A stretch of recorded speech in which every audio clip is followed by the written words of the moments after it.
In 2019, I was in an amusement park with two friends, with our backs towards the sea. We took a selfie of us three together with a girl. She stayed at the center of the picture, dressed in plain clothes and blonde hair with no makeup. She stared directly at the phone with a sad look on her face. Her eyes didn't reflect any light. I was the one holding the phone right next to her. James was to the side, had his sunglasses on, wearing a tank top and a cap, both white. Robert was in the back, wearing a brown shirt and glasses with transition lenses. I thought the girl was James' girlfriend, but he denied it. He added that she would have been too flat for someone like him, and he thought she was Robert's friend. Robert smiled but also disagreed. He felt she was my sister. The fact is, while we had this discussion, the girl was already gone. She disappeared the moment we took the selfie, like if she never existed. My friends and I stood there, looking at the screen. We were unaware that that day would be the last time we would see each other again. A few months later, COVID struck. 2020 was in its infancy, but my New Year's plans were already down the drain. Forced to stay at home, I started scrolling through my old photos until I found exactly what you guys and I are thinking about. And my heart jumped to my throat when I realized James wasn't in the picture anymore.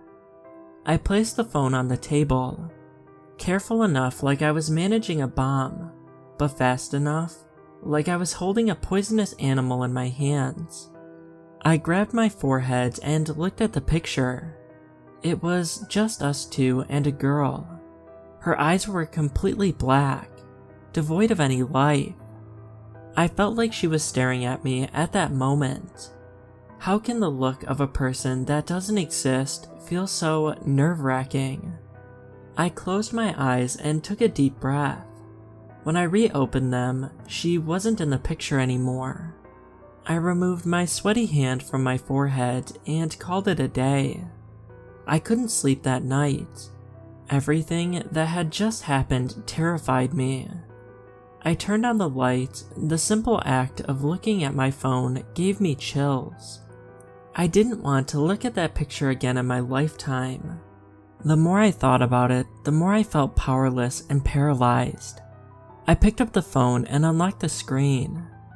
I pulled out the picture, and when I saw two bottomless holes looking back at me, I threw my phone away in the hopes it would explode.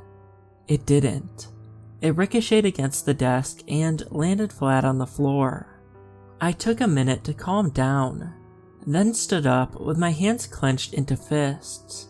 I picked up the phone. She was now smiling, and Robert wasn't in the picture anymore. I laid down and waited for the exhaustion to take over the adrenaline. A loud knocking noise woke me up the next day. I didn't realize I had fallen asleep with the phone clenched in my hand. I didn't know why whoever was outside the door wasn't using the doorbell. I looked outside the peephole, but I could see only darkness. The person on the other side must have obstructed it. The loud bangs kept going, and surely I had no intention of opening my home to a potential criminal during a pandemic. I was about to call 911, but the first thing I saw after unlocking the screen was the selfie I took in 2019. It was just me in the picture, and I froze. The heavy knocking kept going. The door itself was trembling, but it didn't matter. I selected the selfie and pressed delete. Silence.